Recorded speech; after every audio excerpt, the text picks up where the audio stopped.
le matin du 14 mars 1926, s'était levé sur Carcassonne avec une brume épaisse qui enveloppait les remparts médiévaux comme un linceul. Les pierres centenaires de la cité semblaient plus sombres que d'habitude, leur teinte grise absorbant la lumière timide du printemps naissant. Dans les ruelles étroites de la ville basse, les pavés humides reflétaient les premières lueurs du jour, tandis que les cheminées commençaient à cracher leur fumée noire dans le ciel plombé. Élise Rousseau se tenait devant le miroir fissuré de sa chambre, dans le presbytère austère qui jouxtait la basilique Saint-Nazaire. Ses doigts tremblaient légèrement alors qu'elle ajustait le col montant de sa robe de laine noire, serrée jusqu'au cou, selon les strictes convenances que son père, le pasteur Antoine Rousseau, imposait à toute sa maisonnée. À 22 ans, Élise possédait une beauté sévère qui rappelait les madones des tableaux anciens. Un visage pâle aux traits délicats, des yeux d'un gris profond qui semblaient toujours contempler quelque chose au-delà du monde visible, et des cheveux châtains qu'elle portait constamment tirés en un chignon bas et rigide. « Élise !» La voix de son père résonna depuis le rez-de-chaussée, autoritaire et impatiente. « Monsieur Vidal est arrivé. Il nous attend à la basilique. » Elle ferma les yeux un instant, respirant profondément. Dans la poche dissimulée de sa robe, contre sa hanche, elle sentait le poids du petit flacon en verre bleu, son secret, son péché, sa seule échappatoire dans cette existence étouffante. Quelques minutes plus tard, Élise traversait la place Saint-Nazaire aux côtés de son père. Le pasteur Rousseau était un homme grand et sec, au visage anguleux durci par 53 années de rigorisme religieux. Ses yeux noirs scrutaient constamment le monde avec une méfiance permanente, comme s'il cherchait le péché à chaque coin de rue. Ses paroissiens le respectaient autant qu'ils le craignaient, car sa foi était aussi inflexible que les murs de la forteresse qui dominait la ville. Cette photographie sera un témoignage de notre piété familiale, déclara-t-il d'une voix grave en montant les marches de pierre usées par des siècles de passage. Les Rousseau servent Dieu depuis 5 générations dans cette ville. Tu représentes notre lignée, Élise. Ta pureté doit être irréprochable. Oui, père, murmura-t-elle, les yeux baissés. Ils pénétrèrent dans la basilique par le portail latéral. L'intérieur était glacial et sombre, à peine éclairé par les vitraux médiévaux qui filtraient une lumière colorée et poussiéreuse. Les voûtes gothiques s'élevaient vers le ciel comme des prières de pierre, et l'odeur d'encens froid imprégnait chaque recoin. Monsieur Henri Vidal, le photographe le plus réputé de Carcassonne, avait installé son imposant appareil photographique sur un trépied devant l'autel principal. C'était un homme bedonnant d'une 50aine d'années, aux favoris grisonnants et aux mains tachées par les produits chimiques de son métier. « Ah, pasteur Rousseau !» s'exclama-t-il, en s'essuyant les mains sur son tablier taché. « Et mademoiselle Élise, quelle grâce! Vous serez magnifique sur la plaque. »« La photographie est prête ?» demanda sèchement le pasteur, peu intéressé par les compliments. « Presque, presque. La lumière est capricieuse ce matin avec cette brume.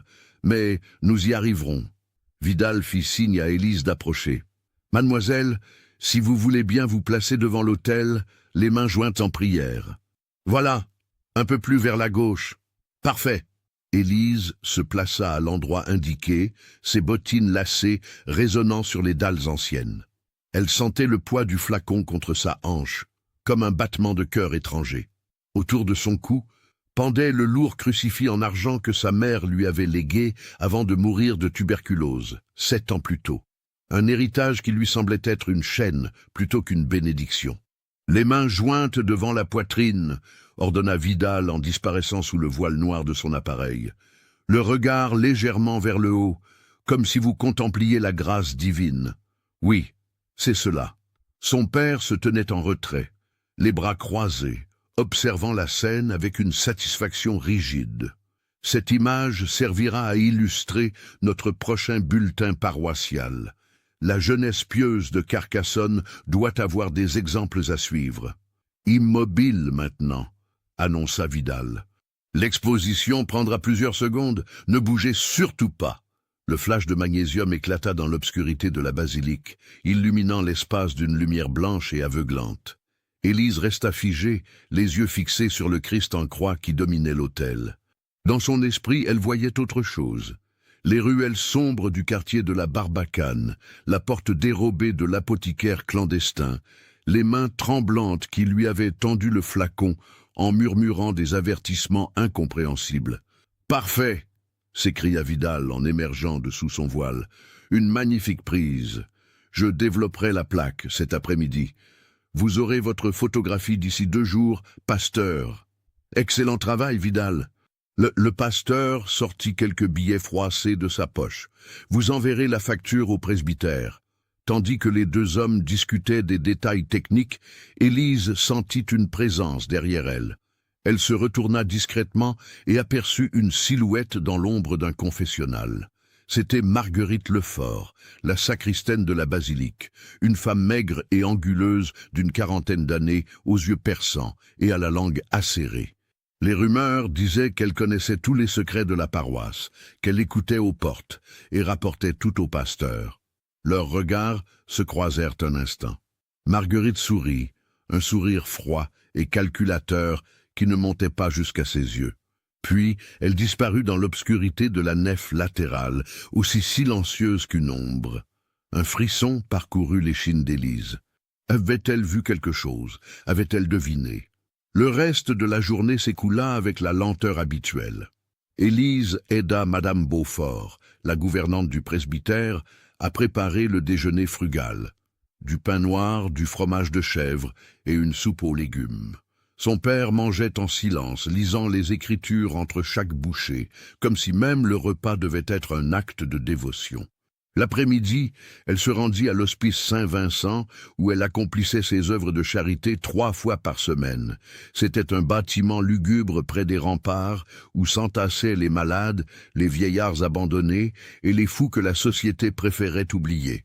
Sœur Augustine, une religieuse au visage ridé mais aux yeux bienveillants, l'accueillit à l'entrée. « Ma chère Élise, comme toujours ponctuelle, les patients vous attendent. » Elle passa les heures suivantes à nourrir à la cuillère des vieillards édentés, à changer des draps souillés, à écouter les délires des aliénés enfermés dans les cellules du dernier étage. C'était un travail épuisant et souvent dégradant, mais c'était aussi le seul moment où elle se sentait réellement utile, où sa vie prenait un sens au-delà des prières mécaniques et des rituels vides. Dans la salle des femmes, elle s'assit au chevet de Madame Garnier, une ancienne couturière de 80 ans qui s'éteignait lentement de consomption.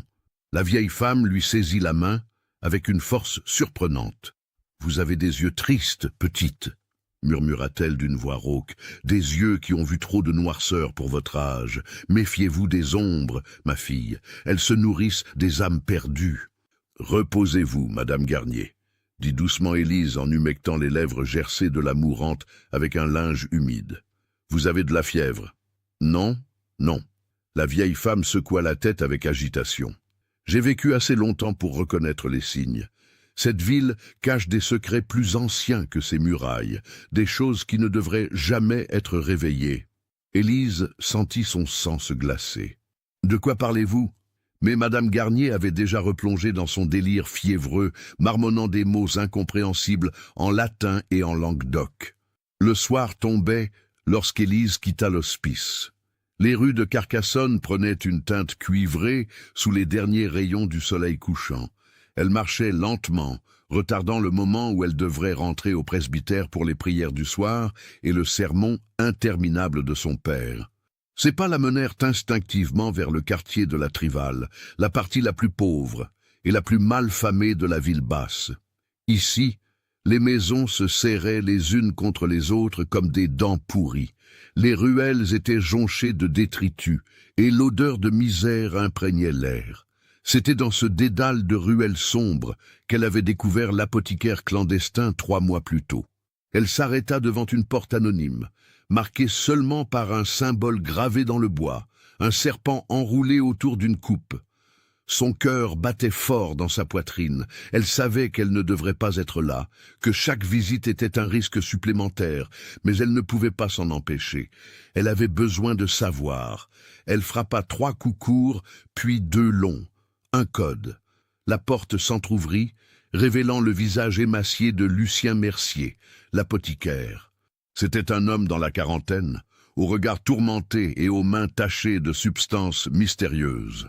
On racontait qu'il avait étudié la médecine à Paris avant d'être radié de l'ordre pour des expérimentations controversées. « Mademoiselle Rousseau », murmura-t-il en jetant un regard nerveux dans la ruelle, « vous ne devriez pas venir ici. C'est dangereux, pour vous et pour moi. Je dois savoir, dit-elle d'une voix basse mais ferme, ce que contient le flacon que vous m'avez donné. Vous ne m'avez jamais vraiment expliqué. » Lucien hésita puis la fit entrer rapidement. L'intérieur de son échoppe ressemblait davantage à un laboratoire alchimique qu'à une pharmacie, des étagères couvertes de flacons au contenu douteux, des alambics et des cornus, des bocaux remplis de plantes séchées et de substances bizarres. Une odeur âcre de soufre et d'herbes médicinales flottait dans l'air confiné. « Ce que je vous ai donné, » commença-t-il en fermant soigneusement la porte, « c'est une teinture d'opium mélangée à de l'extrait de belladone et de jusquiam, une formulation très ancienne, utilisée autrefois par les guérisseuses et les sages-femmes pour soulager les douleurs intenses. Mais elle a des effets particuliers. » « Quels effets ? » « Elle ouvre les portes de la perception. Elle permet de voir au-delà du voile de la réalité ordinaire. » Il la fixa intensément. « Mais c'est aussi une substance dangereuse. À haute dose, elle peut provoquer des hallucinations terrifiantes, des convulsions, même la mort. Pourquoi voulez-vous savoir cela maintenant ?» Élise sortit le flacon de sa poche. Il était à moitié vide. « J'en ai déjà pris, plusieurs fois. » Le visage de Lucien blêmit. « Combien de fois? Quelle quantité ?»« 2 ou 3 gouttes, une fois par semaine, depuis 2 mois. » Elle détourna le regard, honteuse. « Au début, c'était juste pour échapper à la suffocation de ma vie. Mais maintenant, je vois des choses, des visions. Je ne sais plus ce qui est réel et ce qui ne l'est pas. Mon Dieu !» Lucien se passa une main tremblante sur le visage. « Vous développez une accoutumance. C'est exactement ce que je craignais. Cette substance crée une dépendance terrible. Et les visions, ce ne sont que des hallucinations causées par l'alcaloïde de la belladone qui altère votre cerveau. Rien de plus. »« Vous mentez !» s'écria Élise avec une véhémence soudaine. « Ce que je vois, c'est la vérité. La vraie nature de ce monde, de cette ville hypocrite, de tous ces gens qui se cachent derrière leurs prières. Je vois leur noirceur, leurs péchés secrets, leur pourriture. Ce que vous voyez, c'est votre propre esprit qui se décompose sous l'effet de la drogue, répliqua Lucien avec dureté. Vous devez arrêter immédiatement. Si vous continuez, vous finirez comme ces pauvres fous à l'hospice, ou pire encore. » Un silence pesant tomba entre eux. Élise serrait le flacon si fort que ses jointures blanchissaient. « Il y a autre chose que vous devez savoir, » reprit Lucien d'une voix plus basse. « Il y a 3 semaines, un homme est venu me voir, un étranger, avec un accent que je n'ai pas reconnu. Il m'a posé des questions sur vous. Il voulait savoir ce que je vous avais fourni. » Le sang d'Élise se glaça. « Qui était-ce ?»« Je l'ignore. Un homme en costume noir avec une cicatrice sur la joue gauche. Il m'a offert de l'argent pour des informations, mais je n'ai rien dit. Cependant, il s'interrompit, l'air profondément troublé. Il a mentionné quelque chose d'étrange. Il a dit que la vieille histoire allait se répéter, que Carcassonne allait à nouveau être le théâtre d'une tragédie comme il y a 50 ans. Quelle tragédie? Je n'en sais rien. Mais écoutez-moi bien, mademoiselle Rousseau. Débarrassez-vous de ce flacon. Oubliez cette substance. Et surtout, ne faites confiance à personne. Quelque chose de mauvais se prépare dans cette ville, et d'une manière ou d'une autre, vous êtes au centre. » Élise rentra au presbytère juste avant la nuit complète. Son père l'attendait dans le salon austère, debout près de la cheminée éteinte, une expression sévère sur le visage. « Où étais-tu » Sa voix était dangereusement calme. « À l'hospice, père. J'ai dû rester plus longtemps. Madame Garnier était très agitée. Marguerite Lefort est passée cet après-midi. » Il fit une pause, laissant le poids de ses mots s'installer. Elle dit avoir vu entrer dans le quartier de la Trival. Le cœur d'Élise manqua un battement. J'ai pris un raccourci. « Ne me mens pas !» Son père abattit son poing sur la cheminée, faisant trembler les bibelots. Le quartier de la Trivale est un repère de vices et de péchés. Qu'allais-tu faire là-bas? Rien, père, je vous jure, je me suis simplement perdu. Il s'approcha d'elle, ses yeux noirs brillant de colère et de quelque chose d'autre. De la peur, peut-être? Tu es tout ce qui me reste d'elle. De ta mère. Elle était pure, pieuse, parfaite. Tu dois être comme elle. Tu dois l'être. Mère n'était pas parfaite, murmura Élise, avant de pouvoir se retenir. Le gifle fut si rapide et si violente qu'elle la projeta contre le mur. Sa joue brûlait, ses oreilles bourdonnaient. Son père se dressait devant elle, tremblant de rage. « Ne parle jamais ainsi de ta mère. Tu n'es qu'une enfant ingrate qui ne comprend rien à la sainteté. » Il respirait difficilement, luttant pour retrouver son calme. « Monte dans ta chambre. Tu y resteras jusqu'à demain, sans souper, et tu prieras pour le pardon de ton insolence. » Élise monta les escaliers en courant, les larmes brouillant sa vue. Une fois dans sa chambre, elle verrouilla la porte et s'effondra sur son lit étroit. Sa joue la lançait atrocement, et elle savait qu'elle porterait une marque le lendemain. Dans l'obscurité de sa chambre, elle sortit le flacon de sa poche. La lumière de la lune qui filtrait par la fenêtre faisait briller le verre bleu d'un éclat inquiétant. Elle savait qu'elle devrait s'en débarrasser, comme Lucien le lui avait conseillé. Mais comment pourrait-elle supporter ne serait-ce qu'un jour de plus dans cette prison de piété hypocrite, sans son échappatoire? Elle dévissa le bouchon. 2 gouttes sur sa langue. Le goût amer de l'opium et de la belladone. Puis elle referma le flacon et s'allongea, attendant que les visions commencent. Elles ne tardèrent pas. Les ombres dans les coins de sa chambre prirent vie, se tordant et se déformant en formes impossibles. Les murs semblèrent respirer, palpiter comme un organisme vivant. Et dans le miroir fissuré, elle vit non pas son reflet, mais celui d'une autre femme, ou peut-être était-ce elle-même, mais transformée, vieillie, le visage marqué par des cicatrices et des brûlures. La vision lui sourit, d'un sourire terrible qui révélait des dents noircies. Puis elle ouvrit la bouche et parla, mais aucun son ne sortit. Ses lèvres formèrent seulement un mot, encore et encore, bientôt. « D'où me suivez-vous? Laissez un commentaire !» 2 jours plus tard, le 16 mars 1926, Carcassonne se réveilla sous un ciel d'un gris de plomb qui semblait présager quelque chose de sinistre. Un vent glacial soufflait depuis les Pyrénées, fouettant les drapeaux sur les remparts et faisant claquer les volets mal fermés. Dans les rues de la cité, les gens marchaient tête baissée, pressant le pas comme s'ils cherchaient à échapper à un danger invisible. Élise se réveilla avec un mal de tête lancinant, séquelle habituelle de ses visions. Sa joue portait encore la marque de la gifle de son père, une ecchymose jaunâtre qu'elle tentait de dissimuler sous de la poudre. Elle descendit à la cuisine où Madame Beaufort préparait le petit déjeuner. « Seigneur, ma petite !» s'exclama la gouvernante en apercevant son visage. « Encore une de vos migraines ? Vous devriez consulter le docteur Arnaud. »« Ce n'est rien, Madame Beaufort. Juste un peu de fatigue. » La vieille femme secoua la tête avec inquiétude, mais n'insista pas. Elle connaissait le tempérament du pasteur et préférait ne pas poser de questions qui pourraient lui causer des ennuis. Vers 10 heures, on frappa à la porte du presbytère. C'était Henri Vidal, le photographe, portant un paquet soigneusement enveloppé. « Bonjour, mademoiselle Élise. Votre père est-il là? J'apporte la photographie. Il est dans son bureau. Je vais le chercher. » Quelques instants plus tard, le pasteur Rousseau apparut, l'air impatient. Vidal déballa délicatement la grande photographie montée sur carton. C'était une image saisissante. Élise se tenait devant l'autel dans toute sa piété apparente, les mains jointes, le regard levé vers le ciel, l'incarnation même de la jeunesse dévote. « Magnifique !» murmura le pasteur avec satisfaction. « C'est exactement ce dont nous avions besoin.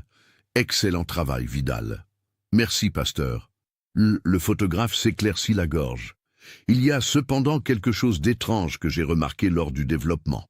Regardez ici, au niveau de sa robe, sur le côté droit. » Il pointa du doigt un détail à peine visible sur la photographie. Une légère protubérance dans le tissu de la robe, au niveau de la hanche. Quelque chose dans la poche. Le pasteur fronça les sourcils. « Qu'est-ce que c'est » Je ne sais pas, mais la forme est assez distincte. On dirait un petit flacon, peut-être. Un silence glacial tomba dans la pièce. Élise sentit son sang se changer en glace. Elle n'avait pas pensé au flacon dans sa poche lors de la séance photo. Comment avait-elle pu être aussi stupide? Élise. La voix de son père était mortellement calme. Qu'as-tu dans ta poche sur cette photographie? Je ne sais pas, père. Peut-être mon mouchoir. Ton mouchoir. Il répéta le mot lentement, comme s'il en testait le poids. Va le chercher. Maintenant. Père, ce n'est rien, vraiment. J'ai dit, va le chercher. Les mains tremblantes, Élise monta à l'étage et entra dans sa chambre. Le flacon bleu était caché dans sa table de nuit. Elle le prit, le regarda un long moment. Elle pouvait mentir, prétendre l'avoir perdu, mais son père ne la croirait pas. Et s'il fouillait sa chambre, ce serait encore pire. Elle redescendit lentement, le flacon serré dans sa main. Son père et Vidal étaient toujours dans le hall d'entrée. Elle tendit le flacon à son père sans un mot. Il le prit, l'examina à la lumière. Le verre bleu brillait d'un éclat hypnotique. « Qu'est-ce que c'est? Une teinture pour mes migraines. Qui te l'a donné? Un apothicaire. Quel apothicaire? Sa voix montait dangereusement. Le docteur Arnaud? La pharmacie Germain? Élise ne répondit pas. Le pasteur Rousseau dévissa le bouchon et sentit le contenu. Son visage devint blanc comme un linge. Opium, murmura-t-il.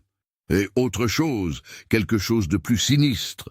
Vidal, qui avait assisté à la scène avec un malaise croissant, toussa nerveusement. Je vais vous laisser. C'est une affaire familiale. Non, restez, ordonna le pasteur d'une voix terrible. Vous êtes témoin de ce qui va suivre. Élise, dis-moi la vérité. Où as-tu obtenu cette substance maudite? Je ne peux pas vous le dire. Tu ne peux pas, ou tu ne veux pas? Il leva le flacon devant ses yeux. Sais-tu ce que c'est? Sais-tu ce que les anciens appelaient ce poison? Les larmes du diable. Une drogue qui ouvre les portes de l'enfer dans l'esprit des faibles. Combien de fois en as-tu pris? Quelques fois seulement. Menteuse! Il jeta le flacon contre le mur, où il explosa en 1000 éclats de verre bleu, le liquide noirâtre se répandant sur le sol, comme du sang. Tu es possédé, le diable s'est emparé de ton âme. Non, père, vous ne comprenez pas. Silence! Il se tourna vers Vidal qui semblait pétrifié. Pas un mot de ceci à quiconque, vous m'entendez? Notre réputation familiale est en jeu. Si cette histoire se répand, nous sommes ruinés. Bien sûr, pasteur, je serai muet comme une tombe. Mais ils savaient tous les trois que c'était un mensonge.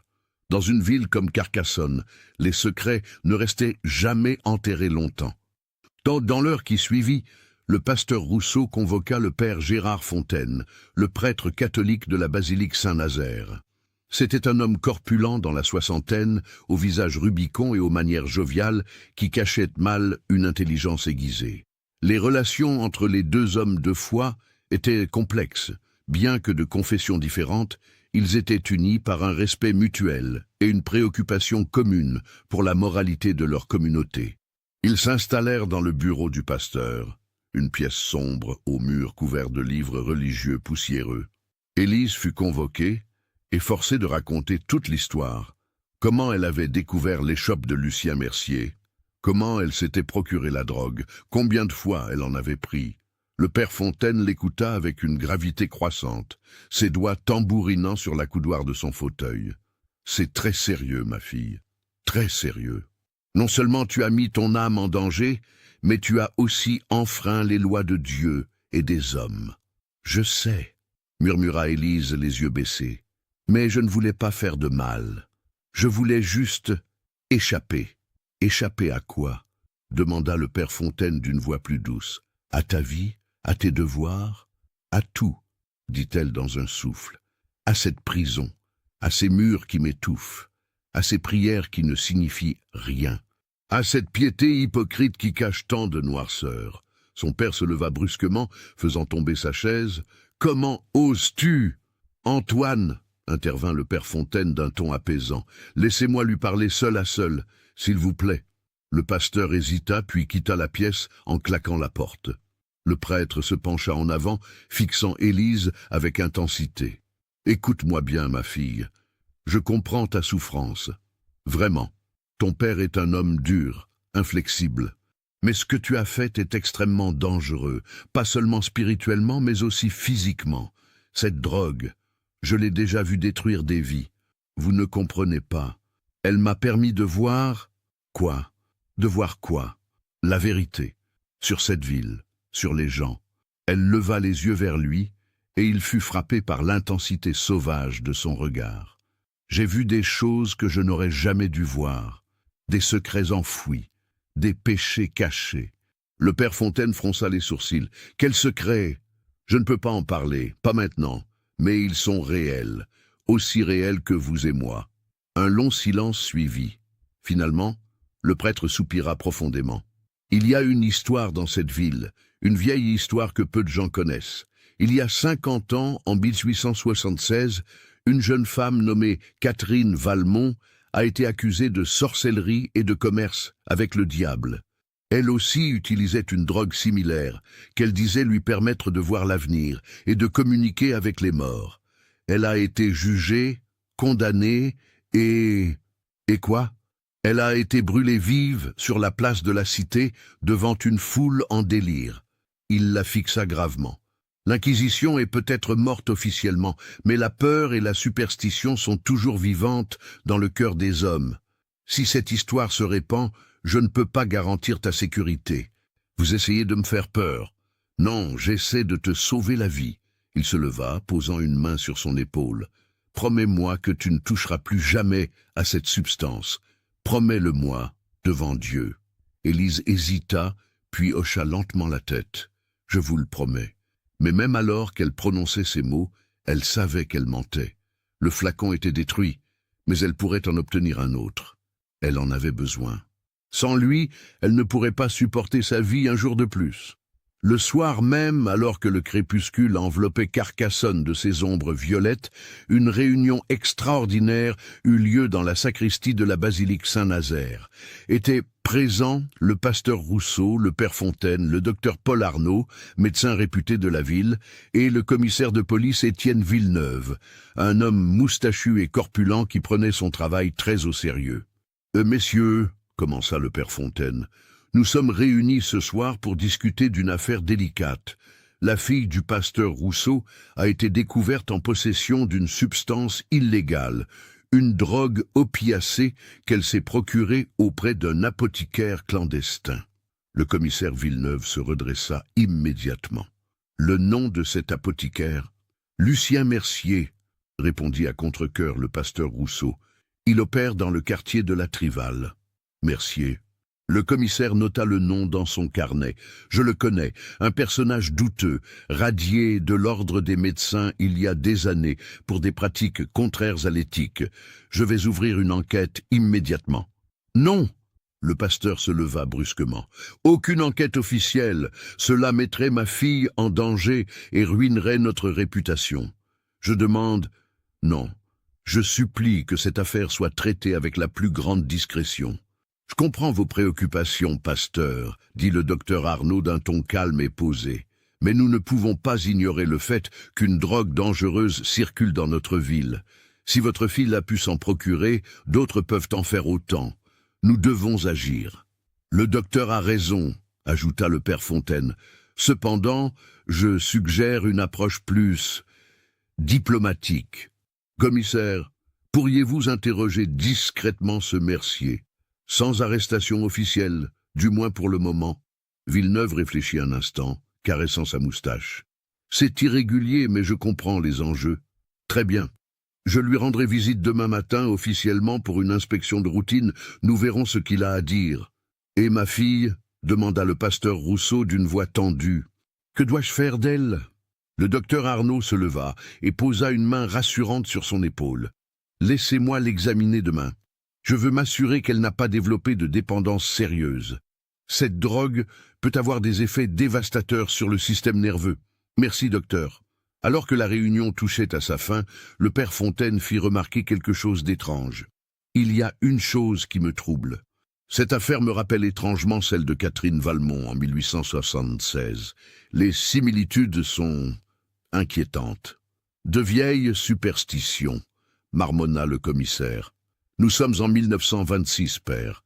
L'époque des chasses aux sorcières est révolue. Peut-être, répondit le prêtre pensivement. Mais la nature humaine ne change jamais vraiment. La peur et l'ignorance sont toujours là, juste sous la surface. Il ne savait pas à quel point il avait raison. Cette nuit-là, Élise ne put trouver le sommeil. Allongée dans son lit, elle fixait le plafond de sa chambre, écoutant les craquements de la vieille maison. Son corps réclamait la drogue, chaque cellule de son être hurlant pour quelques gouttes du poison qui lui apportait l'oubli. Vers minuit, elle entendit des voix en bas. Elle se leva silencieusement et se glissa dans le couloir. Son père était dans son bureau, parlant avec quelqu'un. Elle reconnut la voix de Marguerite Lefort, la sacristaine. « Je vous dis que toute la ville en parle déjà », disait Marguerite d'un ton satisfait. Vidal n'a pas pu tenir sa langue. Il a raconté ce qu'il a vu à sa femme, qu'il a répété à sa sœur, qui travaille au marché. Demain matin, tout Carcassonne saura que votre fille est une droguée. Maudite soit cette femme! Le poing de son père s'abattit sur le bureau. Je savais que nous ne pouvions pas lui faire confiance. Mais il y a pire, continua Marguerite avec une délectation évidente. On dit que plusieurs autres jeunes de la ville utilisent la même drogue. Des fils et des filles de famille respectables, une épidémie de vice, pasteur, et votre fille pourrait bien être à l'origine de tout cela. Élise sentit son estomac se nouer. C'était donc vrai, d'autres utilisaient aussi la drogue de Lucien. Comment était-ce possible? Que suggérez-vous? Demanda son père d'une voix fatiguée. Un exemple doit être fait. Votre fille doit avouer publiquement son péché et faire pénitence devant toute la communauté. C'est la seule façon de sauver votre réputation et de montrer que vous ne tolérez pas un tel comportement, même de votre propre sang. Elle est ma fille, précisément. Si le pasteur ne peut pas contrôler sa propre fille, comment peut-il prétendre guider son troupeau? Il y eut une pause. À moins que vous ne vouliez que les gens commencent à se demander si elle tient ce comportement de sa mère. Que voulez-vous dire? Rien, rien. La voix de Marguerite était doucereuse. Simplement que certaines rumeurs anciennes pourraient ressurgir. Des rumeurs concernant les dernières années de Madame Rousseau, sa maladie, sa mélancolie. Sortez. Sortez de ma maison immédiatement. Comme vous voudrez, pasteur.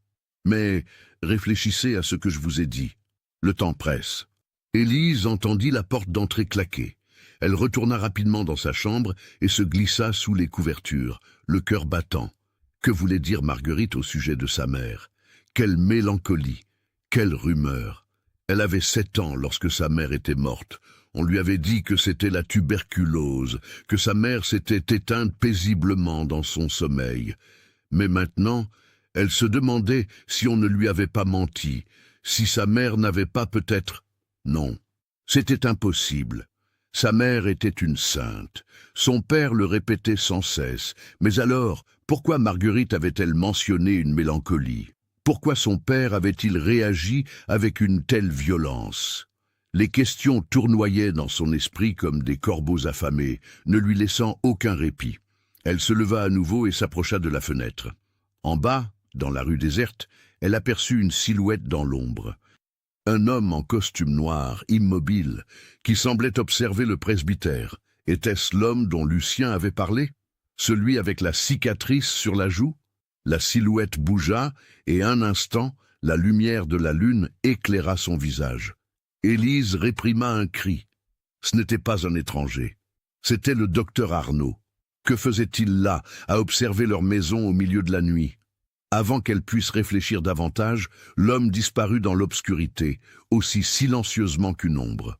Le lendemain matin, le 17 mars, Carcassonne se réveilla sous une pluie battante. L'eau dévalait les ruelles en torrents boueux, transformant les rues en rivières.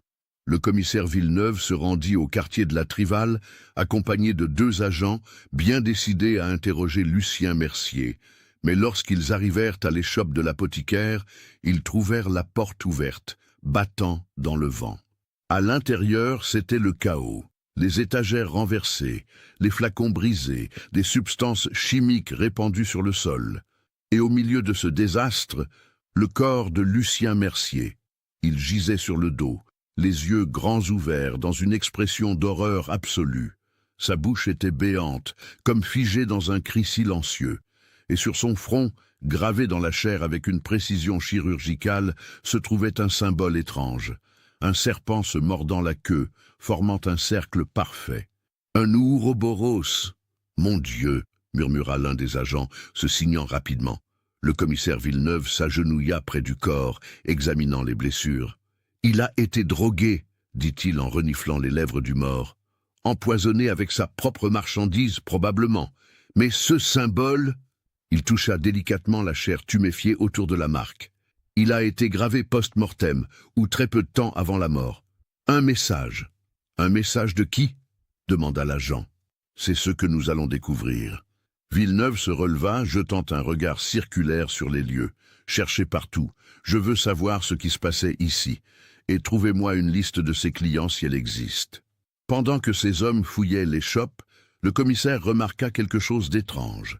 Sur le mur du fond, à demi effacé, un graffiti à la craie. Les larmes du diable ne pardonnent pas. La vieille dette sera payée dans le sang. Carcassonne se souviendra. Docteur, si cette histoire macabre vous a donné des frissons, partagez-la avec un ami qui aime les contes d'horreur. La nouvelle de la mort de Lucien Mercier se répandit dans Carcassonne avec la rapidité d'un feu de forêt. Avant midi, toute la ville était au courant, et les rumeurs les plus folles circulaient déjà. Certains disaient qu'il avait été assassiné par un concurrent jaloux. D'autres murmuraient qu'il s'agissait d'un rituel satanique. Les plus superstitieux évoquaient la malédiction de Catherine Valmont, la sorcière brûlée 50 ans plus tôt. Élise apprit la nouvelle par Madame Beaufort, qui la lui rapporta avec un mélange d'horreur et d'excitation malsaine. Elle dut s'asseoir, ses jambes refusant soudainement de la porter. Lucien était mort. L'homme qui lui avait fourni son échappatoire, qui connaissait son secret, était mort, assassiné. Et elle savait, avec une certitude glaciale, que ce n'était pas un hasard. Son père la convoqua dans son bureau 1 heure plus tard. Le commissaire Villeneuve était présent, ainsi que le docteur Arnaud. Les 3 hommes la regardèrent entrer avec des expressions graves. « Élise », commença son père d'une voix tendue, « le commissaire a des questions à te poser. Tu vas répondre avec honnêteté et précision. »« Mademoiselle Rousseau, » dit Villeneuve en ouvrant son carnet, « quand avez-vous vu Lucien Mercier pour la dernière fois ?»« Il y a 2 jours, le 15 mars, en fin d'après-midi. » « Et que s'est-il passé lors de cette rencontre ?» Elle raconta l'essentiel de leur conversation, omettant seulement les détails les plus compromettants. Elle mentionna l'homme mystérieux avec la cicatrice, et le commissaire nota immédiatement ce détail. « Cet homme, pouvez-vous le décrire plus précisément ?» Lucien n'a pas donné beaucoup de détails. Un costume noir, une cicatrice sur la joue gauche, un accent étranger. Intéressant. Villeneuve tapota son carnet avec son crayon. « Nous avons trouvé quelque chose dans l'échoppe de Mercier. Une liste. » Il sortit une feuille de papier pliée de sa poche et la déplia. « C'est une liste de noms. Des clients, probablement. Votre nom n'y figure pas, mademoiselle, mais... » Il fit une pause dramatique. 23 autres noms y sont inscrits. 23 personnes à Carcassonne qui ont acheté cette drogue. Le silence qui suivit était assourdissant. 23 personnes. C'était incroyable, impensable. « Qui sont-ils » demanda le pasteur Rousseau d'une voix blanche. « Je ne peux pas divulguer cette information pour le moment, mais je peux dire que plusieurs sont des membres éminents de notre communauté, des commerçants respectables, des fonctionnaires, même, il hésita, même quelques membres du clergé. Le docteur Arnaud, qui était resté silencieux jusque-là, intervint. « Commissaire, avec votre permission, j'aimerais examiner mademoiselle Rousseau. Si elle a été exposée à cette drogue pendant plusieurs semaines, il est crucial que j'évalue son état de santé physique et mentale. »« Bien sûr, docteur. » On laissa Élise seule avec le médecin dans le bureau. Arnaud était un homme dans la cinquantaine, au visage ascétique et aux yeux perçants derrière ses lunettes cerclées d'acier. Il avait une réputation d'excellence professionnelle, mais aussi de froideur émotionnelle. « Asseyez-vous, mademoiselle. » dit-il en sortant son stéthoscope. Je vais procéder à un examen de routine. Il écouta son cœur, examina ses pupilles, prit son pouls. Ses mains étaient froides et cliniques, ses gestes précis et mécaniques. Vos pupilles sont dilatées, observa-t-il. Fréquence cardiaque légèrement élevée, tremblement dans les mains, ce sont des signes classiques de sevrage. Quand avez-vous pris cette drogue pour la dernière fois? Il y a 3 jours. Et vous en ressentez le manque. Ce n'était pas une question. Élise ne répondit pas. Arnaud se recula, croisant les bras. Mademoiselle Rousseau, je vais être franc avec vous. La substance que vous avez consommée est extrêmement addictive. Si vous continuez à en prendre, vous finirez dans un asile d'aliénés, si ce n'est pire. Mais il y a quelque chose de plus troublant. Quoi donc? Cette drogue, telle que Mercier l'a formulée, contient des alcaloïdes qui peuvent provoquer des hallucinations très spécifiques.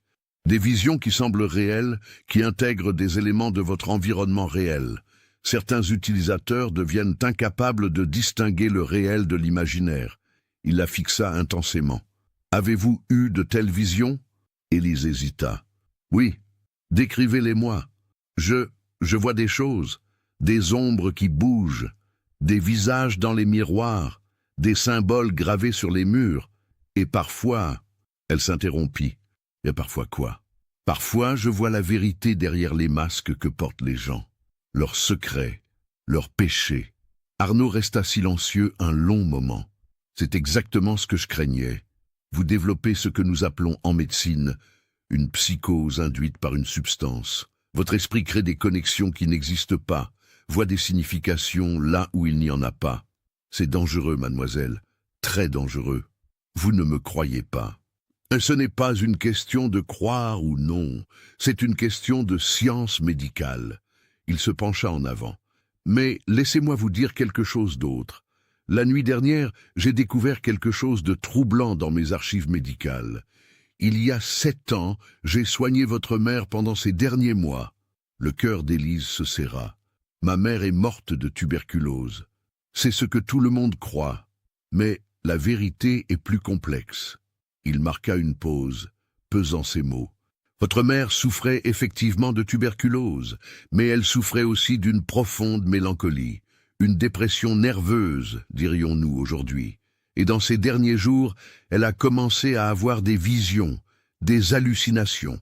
Elle me parlait d'ombres qui la suivaient, de voix qui lui murmuraient des choses terribles. Vous mentez. Mon père ne m'a jamais parlé de cela. Votre père voulait protéger sa mémoire, et la vôtre. Mais maintenant, je me demande... Il la fixa avec une intensité troublante. Je me demande si ce que vous vivez n'est pas héréditaire, si la même fragilité mentale qui a affligé votre mère ne vous affecte pas aussi. Élise se leva brusquement, la rage bouillonnant en elle. Ma mère n'était pas folle, et moi non plus. Personne ne parle de folie, mais d'une vulnérabilité, d'une prédisposition. La porte du bureau s'ouvrit brutalement. C'était Madame Beaufort, le visage rouge et haletante. « Pasteur, docteur, venez vite, il y a eu un autre incident. » Ils se précipitèrent tous dans la rue, suivant Madame Beaufort vers la place de la Cité. Une foule s'était rassemblée devant l'église, murmurant et pointant du doigt. Le commissaire Villeneuve était déjà sur place, tenant les curieux à distance. « Que se passe-t-il » demanda le pasteur Rousseau. Villeneuve pointa vers le portail de l'église. Là, gravé dans le bois ancien avec une précision inquiétante, se trouvait le même symbole que celui trouvé sur le front de Lucien Mercier, l'Ouroboros, le serpent se mordant la queue. Et en dessous, une inscription en latin, Mors Janua Vitae. La mort est la porte de la vie. Ce n'était pas là hier, murmura le père Fontaine qui venait d'arriver en courant. J'en suis certain. Quelqu'un a fait cela pendant la nuit. Ce n'est pas tout, ajouta Villeneuve d'un ton grave. Venez voir à l'intérieur. Ils entrèrent dans l'église. L'intérieur était plongé dans une semi-obscurité, la lumière du jour filtrant faiblement à travers les vitraux. Mais ce qu'ils virent les glaça d'horreur. Sur le sol de la nef centrale, disposé avec un soin méticuleux, se trouvait un cercle de bougies noires. Au centre du cercle, il y avait un autre symbole, dessiné avec une substance rouge qui ressemblait à du sang. Une roue à 8 rayons, chaque rayon se terminant par un œil. « Qu'est-ce que c'est » demanda le pasteur Rousseau d'une voix tremblante. Le père Fontaine s'agenouilla, examinant le symbole de près. C'est une roue des visions, un ancien symbole utilisé par les hérétiques cathares au Moyen-Âge. On dit qu'il représente les 8 portes de la perception, les 8 chemins vers la connaissance interdite. Et le sang? Ce n'est pas du sang humain, intervint le docteur Arnaud après avoir prélevé un échantillon avec un mouchoir. De la peinture rouge mélangée à... Il renifla. À de l'encre et peut-être du vin, mais l'effet est délibérément dramatique. Quelqu'un essaie de nous terroriser, dit Villeneuve, de créer une atmosphère de peur et de superstition. Mais pourquoi? Parce que la peur est contagieuse, répondit doucement Élise. Tous se tournèrent vers elle. Et une fois qu'elle commence à se propager, elle devient incontrôlable, continua-t-elle, comme une épidémie, comme la peste. Le père Fontaine la regarda longuement. Vous avez raison, ma fille, et je crains que nous ne soyons qu'au début. Il avait, tragiquement, raison. Les jours suivants furent un crescendo de chaos et de paranoïa. Le 18 mars, on découvrit le cadavre d'un jeune homme nommé Thomas Girard dans une ruelle près du marché. Lui aussi avait le symbole de l'ouroboros gravé sur le front. L'autopsie révéla qu'il était mort d'une overdose de la même drogue que possédait Lucien Mercier. Le 19 mars, ce fut au tour de Sophie Blanchard, une jeune couturière, d'être retrouvée morte dans des circonstances similaires. Puis, le 20 mars, Henri Vidal, le photographe, disparut mystérieusement. On retrouva sa boutique saccagée, toutes ses photographies détruites, sauf une, celle d'Élise devant l'autel, qui avait été laissée bien en évidence avec le visage d'Élise entouré au crayon rouge. La panique s'empara de Carcassonne. Les gens commencèrent à s'accuser mutuellement, à voir des signes et des symboles partout. Des attroupements se formaient dans les rues, des voix s'élevaient pour réclamer la justice, ou plutôt la vengeance. Le commissaire Villeneuve établit un couvre-feu et doubla les patrouilles dans les rues. Mais cela ne fit qu'aggraver la situation. Les rumeurs se multipliaient. On parlait d'un culte secret, d'adorateurs du diable, d'une conspiration visant à détruire la ville de l'intérieur. Et au centre de toutes ces rumeurs se trouvait Élise Rousseau. Le 21 mars, une foule se rassembla devant le presbytère. Une cinquantaine de personnes, peut-être plus, brandissant des torches et réclamant qu'Élise soit livrée à la justice. Marguerite Lefort était à leur tête, son visage émacié, déformé par une ferveur fanatique. « Elle a apporté la malédiction sur notre ville !» criait-elle. « La fille du pasteur est une sorcière, comme Catherine Valmont avant elle. Elle doit être jugée, elle doit être punie. » À l'intérieur du presbytère, le pasteur Rousseau se tenait devant la fenêtre, observant la foule avec un mélange de peur et de désespoir. Élise était montée dans sa chambre, enfermée à double tour. Madame Beaufort tremblait dans un coin, égrenant son chapelet. « Ils sont devenus fous », murmura le pasteur, « complètement fous. » Le commissaire Villeneuve arriva avec une douzaine d'agents, dispersant la foule à coups de matraque et de menaces d'arrestation. Mais tout le monde savait que ce n'était qu'un répit temporaire. La situation échappait à tout contrôle. Cette nuit-là, Élise ne dormit pas. Allongée dans son lit, elle écoutait les bruits de la maison, les craquements du bois, le sifflement du vent. Son corps réclamait désespérément la drogue, mais il n'y en avait plus. Lucien était mort. Le flacon était détruit. Elle était seule face à la tempête qu'elle avait involontairement déclenchée. Vers 3 heures du matin, elle entendit un bruit à sa fenêtre, un léger grattement, comme si quelqu'un essayait de l'ouvrir. Elle se leva silencieusement et s'approcha. À travers la vitre, elle aperçut une silhouette sur le rebord. Son cœur bondit. Qui pouvait bien grimper jusqu'à sa fenêtre au 2e étage? Elle ouvrit prudemment. C'était un jeune homme qu'elle ne connaissait pas, vêtu de noir, le visage partiellement dissimulé par une écharpe. Il avait des yeux verts intenses et des mains calleuses de travailleur. « Qui êtes-vous » chuchota-t-elle. « Un ami » répondit-il d'une voix basse et urgente. « Enfin, pas exactement un ami, mais quelqu'un qui ne veut pas vous voir brûler vive sur la place publique. Je m'appelle Julien Marchand. » Le nom lui disait vaguement quelque chose. « Vous étiez sur la liste de Lucien, n'est-ce pas? Vous achetiez aussi la drogue. Oui.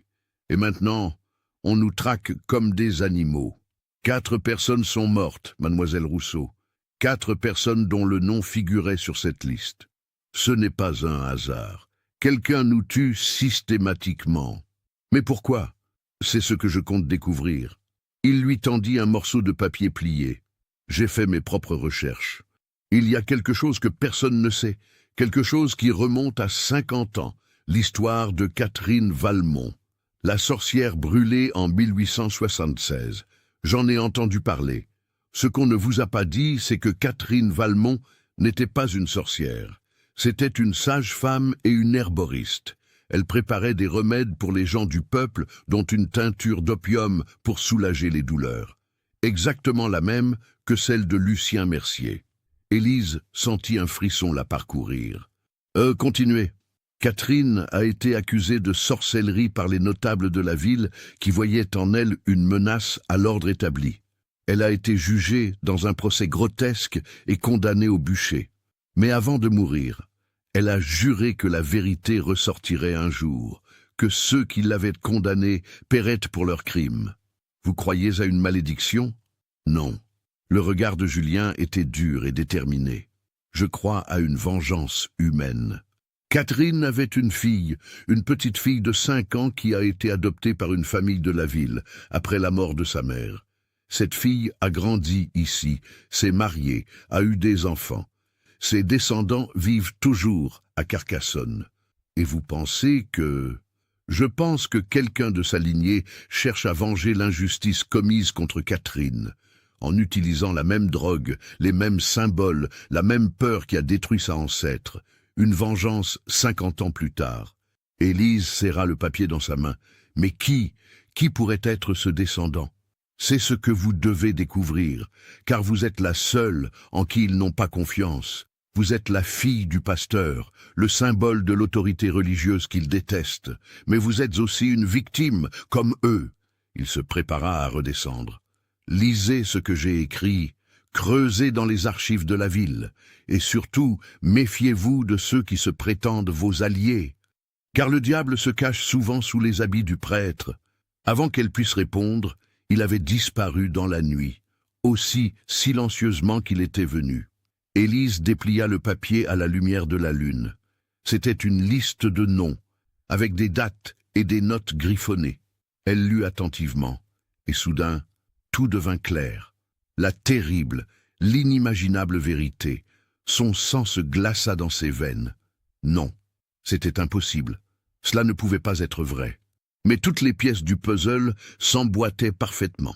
Les morts, les symboles, les accusations. Tout menait à une seule et unique personne. Quelqu'un qu'elle connaissait. Quelqu'un en qui elle avait confiance. Quelqu'un qui se tenait beaucoup trop près d'elle depuis le début. L'aube du 22 mars 1926 se leva sur une Carcassonne transformée en champ de bataille psychologique. Élise n'avait pas dormi de la nuit, relisant encore et encore les notes de Julien Marchand, vérifiant chaque connexion, chaque date, chaque nom. Plus elle creusait, plus l'horrible vérité se confirmait.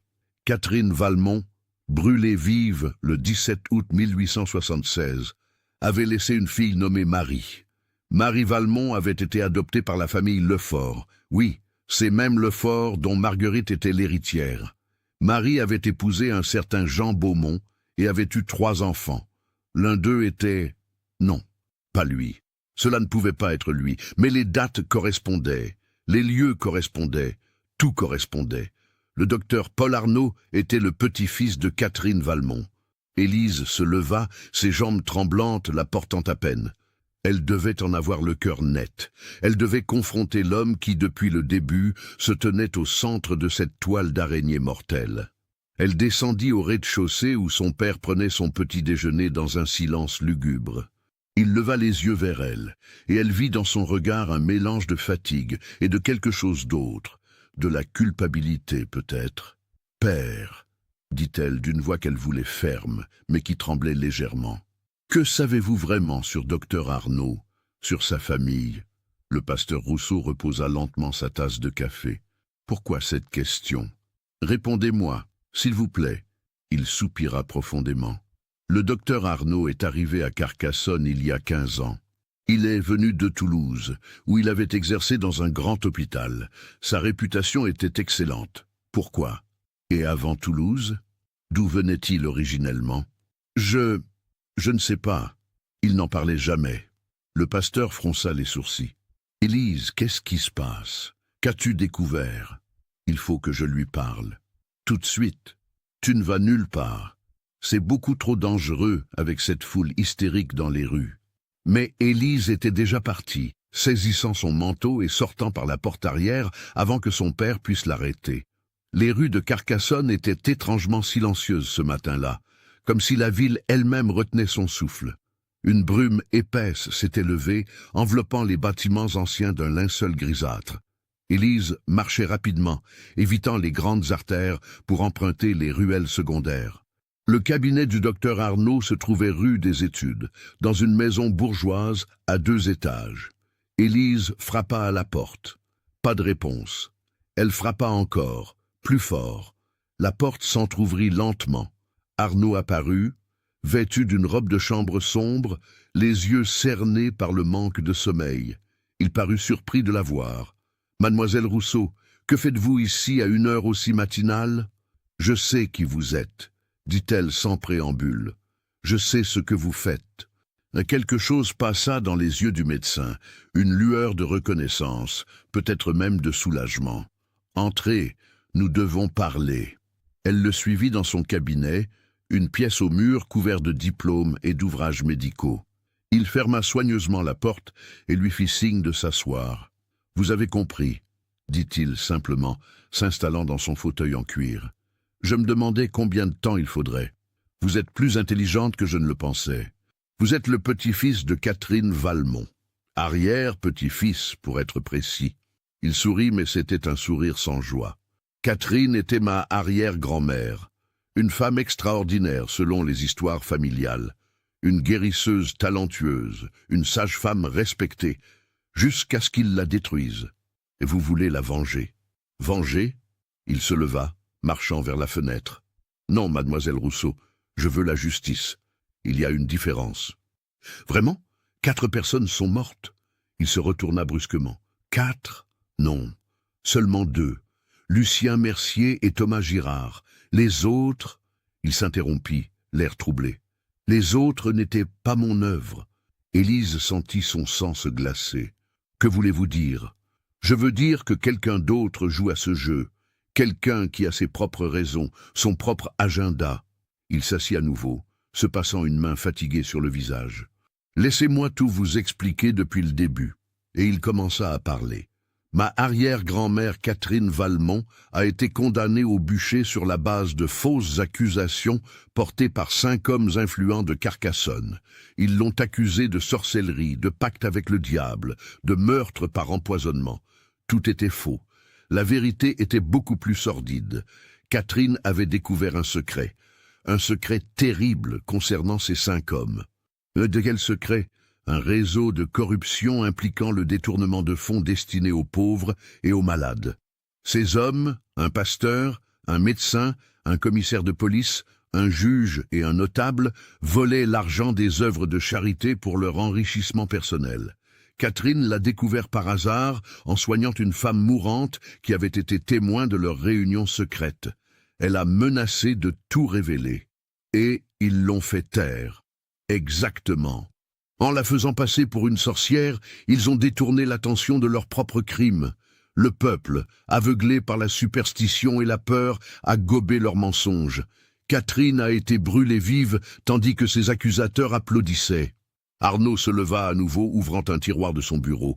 Il en sortit un vieux journal intime, relié de cuir. Ceci appartenait à Catherine. Elle l'a confié à sa fille Marie, juste avant son exécution. Marie l'a gardé toute sa vie, et il a été transmis de génération en génération dans notre famille. Il contient tous les détails de la conspiration, les noms, les dates, les preuves. Pourquoi n'avoir rien dit plus tôt? Pourquoi attendre 50 ans? Parce que ma famille avait peur. Peur des représailles, peur d'être à nouveau persécutée. Mais moi, ses yeux brillèrent d'une intensité féroce. Moi, j'ai décidé que le temps de la peur était terminé. J'ai étudié la médecine, je suis devenu respecté et je suis revenu à Carcassonne avec un plan. Un plan qui impliquait de tuer des gens. Non, il frappa du poing sur le bureau. Je n'ai jamais voulu tuer personne. Mon plan était différent, plus subtil, plus poétique. Il se rassit, reprenant son calme. Il y a 5 ans, j'ai découvert que Lucien Mercier fabriquait la même teinture d'opium que celle de Catherine. J'ai vu là une opportunité. J'ai commencé à manipuler discrètement les événements, à planter des graines de peur et de superstition. Mon but était de recréer l'atmosphère de 1876, de faire comprendre aux habitants de Carcassonne comment leur peur et leur ignorance avaient détruit une innocente, en utilisant la même drogue, en semant le chaos. Oui, mais je n'ai jamais voulu que quiconque meure. Lucien Mercier. Sa voix se brisa légèrement. Lucien était un ami, un confident. Il connaissait mes plans. Mais quelqu'un l'a tué. Quelqu'un a gravé ce symbole sur son front. Un symbole que je n'ai jamais utilisé. L'Ouroboros. Exactement. Ce symbole vient d'une autre tradition, plus ancienne et plus sombre. Quelqu'un d'autre a pris le relais de mon plan et l'a transformé en quelque chose de meurtrier. Qui? C'est ce que j'essaie de découvrir depuis 4 jours. Il la fixa intensément. Mais j'ai une théorie, et je crois que vous êtes la clé pour la confirmer. Avant qu'il puisse continuer, la porte du cabinet explosa sous les coups d'un bélier improvisé. Le commissaire Villeneuve entra en trombe, accompagné d'une douzaine d'agents. « Docteur Paul Arnaud, vous êtes en état d'arrestation pour meurtre et conspiration. » Ce qui suivit fut un chaos total. Arnaud tenta de protester, d'expliquer, mais on lui passa les menottes et on le traîna dehors malgré ses protestations. Élise, sous le choc, fut également emmenée au commissariat pour témoigner. Dans la salle d'interrogatoire froide et humide, Villeneuve la questionna pendant des heures. Elle raconta tout ce qu'Arnaud lui avait dit, montrant les notes de Julien Marchand, expliquant la connexion avec Catherine Valmont. Le commissaire écouta avec une expression de plus en plus sombre. « Si ce que vous dites est vrai, nous avons un problème encore plus grave que je ne le pensais. Arnaud a peut-être orchestré cette mascarade, mais quelqu'un d'autre commet les meurtres. » « Exactement. Et cette personne est toujours libre. Avez-vous une idée de qui cela pourrait être ?» Élise hésita. Une pensée horrible germait dans son esprit, une possibilité qu'elle n'osait même pas formuler. Mais plus elle y réfléchissait, plus tout prenait sens. « Il y a quelqu'un, » dit-elle lentement. « Quelqu'un qui était présent à chaque scène de crime. Quelqu'un qui aurait accès aux substances nécessaires pour commettre ces meurtres. Quelqu'un qui connaît intimement l'histoire de la ville et de Catherine Valmont. Qui? Marguerite Lefort. » Villeneuve fronça les sourcils. « La sacristaine? Pourquoi elle? » « Parce qu'elle est la dernière descendante directe de la famille Lefort, la famille qui a adopté Marie Valmont après la mort de Catherine. Elle connaît toute l'histoire, et elle a toujours été obsédée par la pureté, par la chasse aux pécheurs, par le jugement des autres. Mais quel serait son mobile? La culpabilité familiale. » Élise se leva, commençant à faire les 100 pas. « Pensez-y, sa famille a adopté l'enfant de Catherine, lui a donné un nouveau nom, l'a élevé, mais ils n'ont jamais révélé la vérité, jamais cherché à réhabiliter Catherine. Peut-être que Marguerite, rongée par cette culpabilité transgénérationnelle, a décidé de purger cette faute de la manière la plus extrême possible, en tuant ceux qu'elle juge coupables de péché, ceux qui utilisent la drogue de Catherine. Exactement, elle ne cherche pas à venger Catherine. Elle cherche à compléter l'œuvre de purification commencée il y a 50 ans. Dans son esprit tordu, elle purifie Carcassonne. » Villeneuve resta silencieux un long moment. « C'est une théorie audacieuse, mais comment la prouver? En la confrontant, en lui tendant un piège. Trop dangereux. Nous n'avons pas le choix. Si nous ne l'arrêtons pas, elle continuera à tuer. » Élise le fixa avec détermination. « Et je suis la seule personne qu'elle sous-estime suffisamment.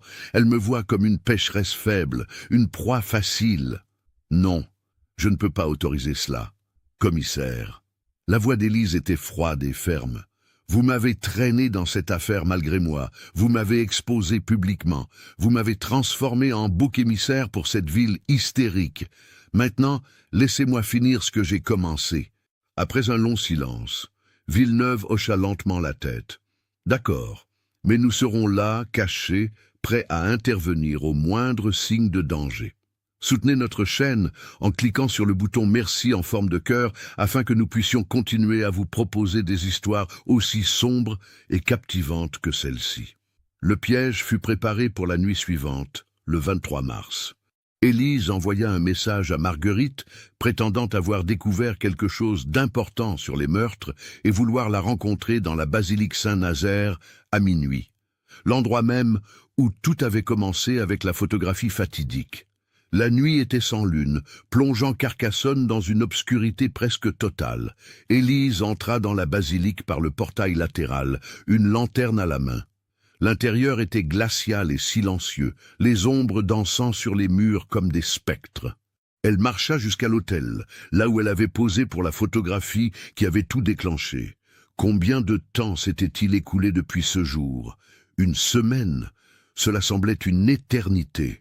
« Je savais que vous viendriez », dit une voix derrière elle. Élise se retourna. Marguerite Lefort se tenait dans l'ombre de la nef, vêtue de noir, ses yeux brillant d'une lueur inquiétante dans la pénombre. « Marguerite, merci d'être venue. Vous avez dit que vous aviez découvert quelque chose. » La sacristaine s'avança lentement. « Qu'avez-vous trouvé? La vérité. Sur vous, sur ce que vous faites. » Un silence pesant tomba. Puis Marguerite sourit, un sourire terrible, presque extatique. « Ah, vous savez donc. » Elle continua d'avancer, et Élise remarqua qu'elle tenait quelque chose dans sa main droite. Un petit flacon. Je me demandais combien de temps il faudrait pour que quelqu'un comprenne. « Mais pourquoi? Pourquoi tuer ces gens? Parce qu'ils étaient corrompus. » La voix de Marguerite monta en un cri presque hystérique. « Souillés par le péché, par cette drogue maudite qui ouvre les portes de l'enfer. Ma famille a porté la honte pendant 50 ans à cause de Catherine Valmont. Nous avons élevé son enfant bâtarde, nous l'avons cachée, protégée, mais la malédiction est restée. Elle s'est transmise de génération en génération comme une maladie. Catherine n'était pas maudite, elle était innocente. » Innocente? Marguerite cracha le mot comme un poison. « Elle a apporté la honte sur ma famille. À cause d'elle, nous avons été marqués, ostracisés. Mon arrière-grand-père a été ruiné socialement après avoir adopté son enfant. Nous avons dû vivre dans l'ombre pendant des décennies. Ce n'était pas la faute de Catherine, c'était celle de ses accusateurs. Des hommes corrompus qui l'ont tuée pour protéger leurs secrets. Mais maintenant, 50 ans plus tard, sa drogue maudite réapparaît, comme si elle nous narguait depuis sa tombe. » Marguerite serrait le flacon si fort que ses jointures blanchissaient. « J'ai dû agir, j'ai dû purifier cette ville de son infection. Un par un, j'ai éliminé ceux qui s'adonnaient à ce vice. Vous les avez empoisonnés. Je leur ai donné ce qu'ils cherchaient, une dose massive de leur poison préféré. Ils sont morts dans les visions qu'ils chérissaient tant. C'était approprié. Et les symboles, l'ouroboros, un message. Le serpent qui se mord la queue représente le cycle éternel de la corruption et de la purification. Chaque génération doit payer pour les péchés de la précédente. » Elle leva le flacon. « Et maintenant, c'est votre tour, mademoiselle Rousseau. La fille du pasteur, aussi corrompue que les autres. Vous serez la dernière. Après vous, Carcassonne sera pure. » Elle se jeta sur Élise avec une rapidité surprenante, essayant de lui verser le contenu du flacon dans la bouche. Mais Élise était prête. Elle esquiva, et le liquide mortel se répandit sur le sol de pierre. Marguerite hurla de rage et sortit un couteau de sa ceinture. « Alors tu mourras d'une autre manière !» Elle leva le couteau, mais avant qu'elle puisse frapper, le commissaire Villeneuve et ses hommes surgirent de leur cachette, se jetant sur elle et la maîtrisant. La lame tomba sur le sol dans un cliquetis métallique. « Marguerite Lefort, vous êtes en état d'arrestation pour 4 meurtres. » Mais Marguerite ne semblait même pas les entendre. Elle riait, un rire hystérique et brisé qui résonnait dans toute la basilique. « Vous ne comprenez pas, vous ne comprenez rien, la malédiction continue. Elle continuera toujours. Carcassonne ne sera jamais purifiée. Jamais. On l'emmena, toujours riant et hurlant, ses cris résonnant dans les rues endormies de la ville.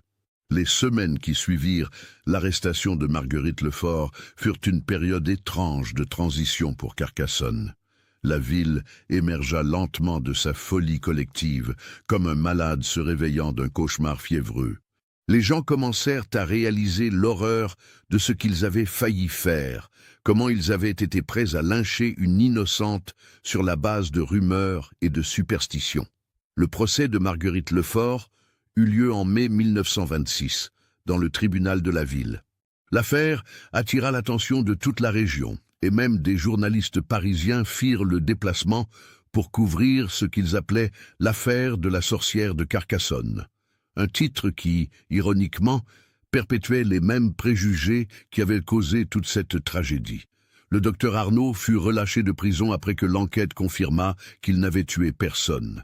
Cependant, sa réputation était ruinée. Ses tentatives manipulatrices de recréer l'atmosphère de 1876, même sans intention meurtrière, avaient indirectement contribué au décès. Il quitta Carcassonne en juin et on entendit dire qu'il s'était installé dans un village reculé des Pyrénées où il exerçait encore la médecine sous un nom d'emprunt. Julien Marchand, le jeune homme qui avait aidé Élise, survécut à toute cette affaire. Il témoigna au procès sur la liste des clients de Lucien Mercier et sur comment il avait découvert la connexion avec Catherine Valmont. Après le procès, il devint journaliste et écrivit un livre sur l'affaire, publié en 1927, intitulé « Les larmes du diable, vérité et superstition à Carcassonne ». Le livre connut un succès modeste et contribua à démystifier ce qui s'était réellement passé. Quant à Élise Rousseau, sa vie changea de manière irréversible. Le 15 juin 1926, 3 mois après le début de cette terrible saga, Élise se tenait devant la tombe de sa mère dans le cimetière Saint-Vincent. C'était une journée ensoleillée, rare pour cette époque de l'année, et la lumière dorée semblait transformer le lieu de repos éternel en quelque chose de presque paisible. Son père se tenait à ses côtés, silencieux. Leur relation avait changé depuis les événements de mars. Le pasteur Rousseau avait été forcé de confronter ses propres démons. Sa rigidité, son refus de voir la souffrance de sa fille, sa complicité dans la création d'une atmosphère d'oppression qui avait poussé Élise vers la drogue. « Je ne savais pas », dit-il finalement, sa voix rauque d'émotion contenue, à propos de ta mère, de sa mélancolie. J'ai cru que si je gardais le silence, si je préservais son image de perfection, cela la protégerait. Cela te protégerait. Vous m'avez transformée en prisonnière, répondit doucement Élise. En essayant de me faire devenir elle, vous m'avez empêché d'être moi-même. Je sais. Il se tourna vers elle, et pour la première fois de sa vie, elle vit des larmes dans ses yeux. Je suis désolé, ma fille, tellement désolé. Ils restèrent là un long moment, dans un silence qui n'était plus hostile, mais empreint d'une compréhension nouvelle et fragile. « Que vas-tu faire maintenant » demanda-t-il finalement. « Partir. Quitter Carcassonne. » Il hocha lentement la tête, comme s'il s'y attendait. « Où iras-tu ?»« À Paris d'abord, puis peut-être plus loin. Il y a un monde entier au-delà de ces murs médiévaux, père. Un monde que je veux voir, explorer, comprendre.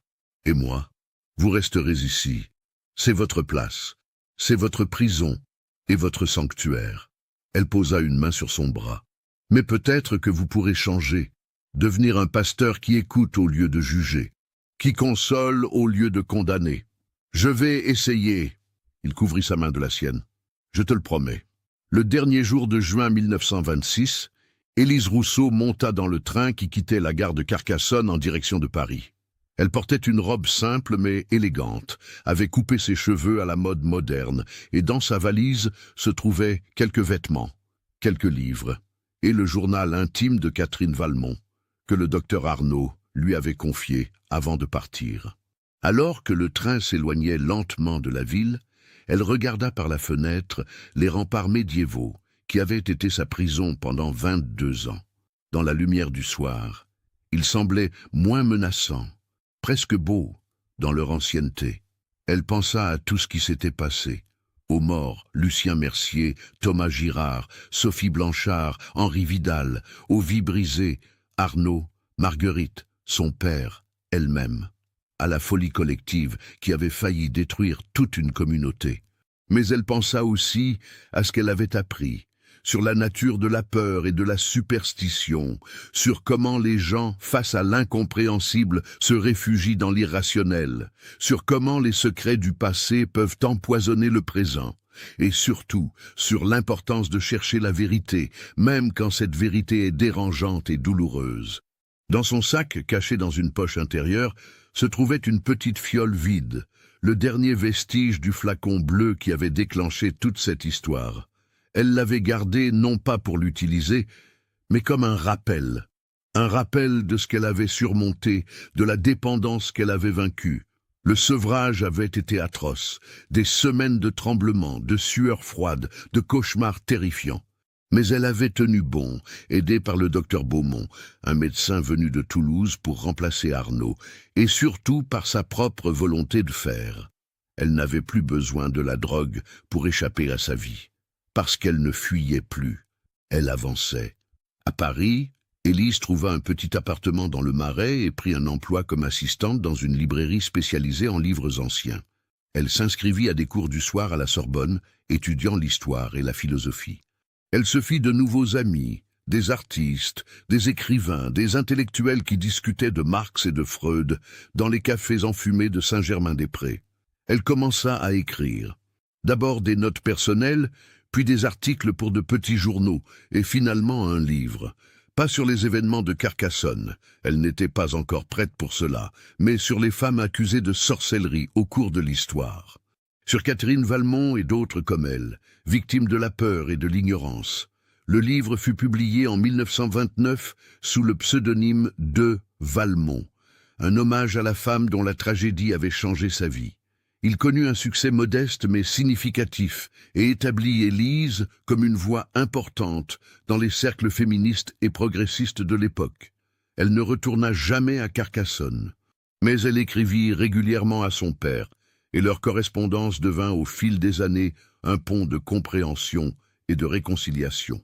Le pasteur Rousseau changea effectivement, devenant connu pour sa compassion plutôt que pour sa sévérité. Il mourut paisiblement en 1945, pendant les derniers jours de la Seconde Guerre mondiale, et Élise assista à ses funérailles, la première fois qu'elle revenait dans la ville depuis son départ. En ce qui concerne Marguerite Lefort, elle fut jugée coupable de 4 meurtres et condamnée à perpétuité. Elle passa les 27 années suivantes dans l'asile psychiatrique de Montpellier, où elle vécut dans un monde de délires religieux et de visions hallucinatoires. Elle mourut en 1953, toujours convaincue qu'elle avait été une sainte purificatrice trahie par un monde corrompu. Julien Marchand devint un journaliste réputé et un défenseur des droits civiques. Il et Élise restèrent amis toute leur vie, s'écrivant régulièrement et se rencontrant occasionnellement à Paris. Il ne se maria jamais, et certains dirent qu'il était resté amoureux d'Élise jusqu'à sa mort en 1968, pendant les événements de mai. Le père Fontaine continua à servir la basilique Saint-Nazaire jusqu'à sa retraite en 1942. Il fut l'un des rares membres du clergé à aider activement les Juifs pendant l'occupation, cachant plusieurs familles dans les cryptes de la basilique. Il survécut à la guerre et mourut en 1950, honoré comme un juste. Le commissaire Villeneuve prit sa retraite en 1935, après avoir servi Carcassonne pendant plus de 30 ans. Il écrivit ses mémoires, dans lesquels il consacra un chapitre entier aux événements de 1926, qu'il appelait la plus étrange et la plus troublante affaire de ma carrière. Quant à la drogue elle-même, les larmes du diable, elle disparut progressivement avec la modernisation de la médecine et l'arrivée de nouveaux analgésiques. Mais son souvenir persista dans la mémoire collective de Carcassonne, transformée au fil des années en légende urbaine, en histoire qu'on racontait pour effrayer les enfants. Ce qui est intéressant, c'est que l'histoire de Catherine Valmont fut finalement reconnue officiellement. En 1976, exactement 100 ans après son exécution, le conseil municipal de Carcassonne vota une résolution reconnaissant l'injustice commise contre elle et réhabilitant sa mémoire. Une plaque commémorative fut installée sur la place où elle avait été brûlée vive, portant l'inscription « À Catherine Valmont, 1841-1876, sage-femme et guérisseuse, victime innocente de l'intolérance et de la superstition. Que son sacrifice nous rappelle le prix de la justice et de la compassion. » Élise Rousseau, alors âgée de 72 ans, fut invitée à la cérémonie d'inauguration. Elle accepta, retournant à Carcassonne pour la deuxième fois de sa vie. Debout devant la plaque, entourée de dignitaires locaux et de journalistes, elle prononça un bref discours. Catherine Valmont n'était pas une sainte, dit-elle d'une voix qui, malgré son âge, portait encore force et clarté. Elle n'était pas non plus une sorcière.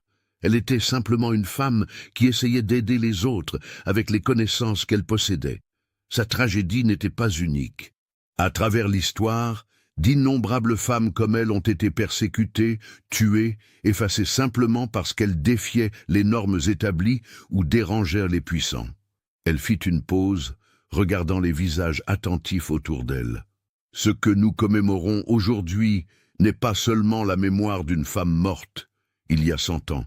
Nous commémorons la leçon qu'elle nous enseigne, que la peur de l'inconnu, la soif de pouvoir et le refus de la compassion peuvent transformer n'importe quelle communauté en une meute déchaînée, et que la seule défense contre cette descente dans la barbarie est la vérité, le courage et l'humanité.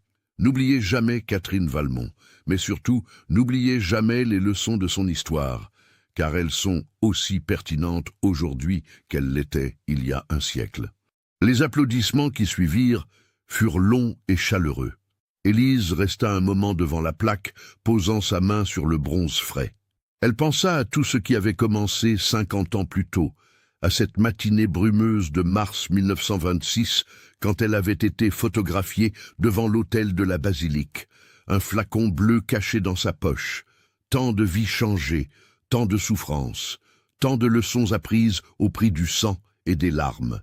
Elle pensa à sa mère, dont la mélancolie n'avait jamais été comprise ni traitée correctement, à son père, qui avait appris trop tard l'importance de la compassion sur le jugement, à Lucien Mercier, l'apothicaire qui avait essayé d'aider, mais qui était devenu la première victime, à Marguerite Lefort, consumée par la culpabilité familiale et la folie religieuse, au docteur Arnaud, dont la quête de justice s'était transformée en manipulation dangereuse.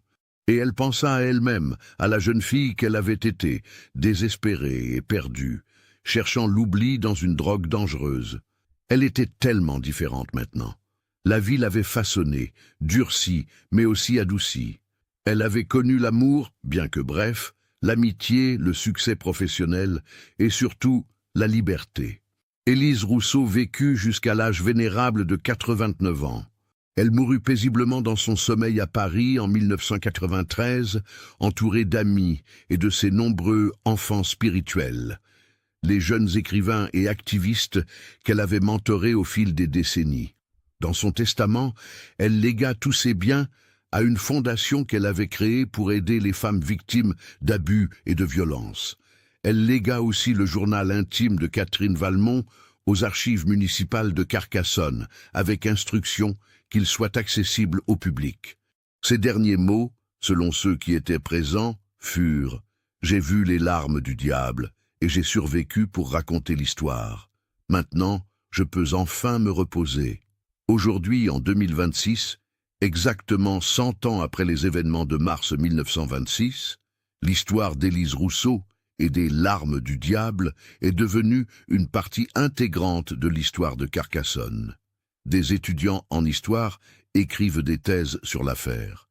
Des touristes visitent les lieux où se sont déroulés les événements clés. La maison où vivait Élise, le presbytère, a été transformée en petit musée. Et dans la basilique Saint-Nazaire, à l'endroit exact où Élise avait été photographiée ce matin brumeux de mars 1926, il y a maintenant une petite plaque commémorative. Pas grandiose, pas dramatique, juste une simple inscription en bronze, en mémoire de tous ceux qui ont souffert pendant les événements de mars 1926. Que leur histoire nous rappelle que la vérité, bien que douloureuse, est toujours préférable au mensonge confortable, et que la compassion est plus forte que le jugement. Les visiteurs s'arrêtent parfois devant cette plaque, se demandant quelle était cette histoire. Et si quelqu'un prend la peine de faire des recherches, de lire les livres, de consulter les archives, il découvre une histoire extraordinaire. Une histoire de peur et de courage, de superstition et de vérité, de damnation et de rédemption. Une histoire qui, comme toutes les grandes histoires, ne parle pas seulement du passé, mais aussi du présent et de l'avenir. Car les larmes du diable, que ce soit sous forme de drogue, de superstition ou de haine, existent toujours dans notre monde moderne. Elles prennent de nouvelles formes, de nouveaux noms, mais leur essence reste la même. Le désespoir qui pousse les gens vers des échappatoires dangereuses, la peur qui transforme les communautés en meutes et l'intolérance qui détruit l'innocent au nom du bien. La leçon d'Élise Rousseau et de Catherine Valmont avant elle est simple mais profonde. Nous devons rester vigilants. Nous devons questionner nos certitudes. Nous devons résister à la tentation de la facilité du jugement et de la condamnation. Et surtout, nous devons avoir le courage de chercher la vérité, même quand elle est inconfortable, même quand elle remet en question tout ce que nous croyons savoir. Car c'est seulement dans la lumière de la vérité que nous pouvons espérer échapper aux ombres qui nous hantent. C'est seulement en comprenant notre passé que nous pouvons construire un avenir meilleur. Et c'est seulement en reconnaissant notre propre capacité à la cruauté et à l'injustice que nous pouvons choisir consciemment la compassion et la justice à la place. Dans les archives municipales de Carcassonne, soigneusement préservées dans une boîte de conservation spéciale, se trouve le journal intime de Catherine Valmont. Sur la dernière page, écrite la veille de son exécution en 1876, on peut lire ces mots. « Demain, ils me brûleront vive sur la place publique. Ils me tueront pour des crimes que je n'ai pas commis, des péchés que je n'ai jamais pratiqués. Mais je meurs en sachant la vérité, et la vérité ne peut jamais être complètement détruite. Un jour, quelqu'un découvrira ce qui s'est réellement passé. Un jour, la justice sera faite non pas pour moi, car je serai morte depuis longtemps, mais pour tous ceux qui viendront après moi, tous ceux qui pourraient subir le même sort si nous ne tirons pas les leçons de l'histoire. À celui ou celle qui lira ces mots dans les années à venir, n'ayez pas peur de la vérité, n'ayez pas peur de défier l'injustice. Et surtout, n'ayez pas peur d'être différent, d'être vous-même, même si le monde entier semble se liguer contre vous. Car c'est dans ces moments de ténèbres que la lumière de l'humanité brille le plus fort. Ces mots, écrits il y a 150 ans, résonnent encore aujourd'hui avec une force et une pertinence incroyables. Élise Rousseau les avait lus pour la première fois en 1926, alors qu'elle commençait son propre voyage de découverte et de libération. Il l'avait guidée pendant toute sa vie, lui donnant force et courage dans les moments les plus sombres. Et maintenant, il continue d'inspirer de nouvelles générations, rappelant à chacun que l'histoire n'est jamais vraiment terminée, que les leçons du passé doivent être constamment réapprises, et que le combat pour la vérité, la justice et la compassion est éternel. Les larmes du diable, la peur, le désespoir, la haine seront toujours avec nous. C'est la nature humaine. Mais nous avons aussi en nous les larmes de compassion, d'empathie et d'amour, et ce sont ces larmes-là qui, finalement, ont le pouvoir de guérir, de transformer et de racheter. C'est le véritable héritage de Catherine Valmont, d'Élise Rousseau, et de tous ceux qui ont eu le courage de résister à l'obscurité et de choisir la lumière. Et c'est une histoire qui mérite d'être racontée encore et encore, pour que nous n'oublions jamais. Qu'avez-vous pensé de l'histoire? Laissez votre commentaire ci-dessous et partagez vos réflexions sur ce cas terrifiant. Envie d'autres histoires d'horreur mêlant histoire et mystère? Abonnez-vous, activez la cloche de notification et partagez avec ceux qui aiment le côté obscur de l'humanité. À bientôt pour le prochain cauchemar. L'année 1926 fut une période charnière dans l'histoire de France et de Carcassonne. Le pays se remettait encore des blessures profondes de la Première Guerre mondiale, qui s'était terminée moins de 8 ans auparavant. Plus de 1,4 million de Français étaient morts dans les tranchées, et presque toutes les familles avaient perdu un fils, un père, un frère. Carcassonne, bien que située loin des champs de bataille du Nord, avait payé son tribut. Le monument aux morts de la ville, érigé en 1924, portait des centaines de noms gravés dans la pierre froide. Cette perte massive avait créé un traumatisme collectif, une génération entière hantée par des fantômes et cherchant désespérément un sens à tant de souffrances. C'était aussi une époque de grands changements sociaux. Les femmes, qui avaient travaillé dans les usines pendant la guerre, commençaient à revendiquer plus de droits et d'autonomie. La mode changeait, les robes devenaient plus courtes, les cheveux plus courts aussi. Le jazz américain arrivait en France, apportant une nouvelle culture de liberté et de transgression. Mais dans les villes provinciales comme Carcassonne, ces changements étaient vus avec méfiance et même hostilité par les autorités traditionnelles. L'Église catholique et les pasteurs protestants luttaient pour maintenir leur influence sur une société qui semblait leur échapper. Cette tension entre modernité et tradition créait un terreau fertile pour les conflits que nous avons explorés dans notre histoire. Ce que nous appelons aujourd'hui les larmes du diable dans notre histoire était en réalité une pratique médicale courante au début du XXe siècle. Les teintures d'opium, mélangées à diverses autres substances, étaient largement utilisées comme analgésiques avant le développement de médicaments synthétiques modernes. La belladone, Atropa belladonna, une plante hautement toxique, était utilisée en petites doses pour traiter diverses affections, de l'asthme aux spasmes musculaires. Cependant, elle était également connue pour ses effets hallucinogènes puissants et dangereux. Au Moyen Âge, elle était souvent associée à la sorcellerie, car les sorcières l'utilisaient dans leurs onguents.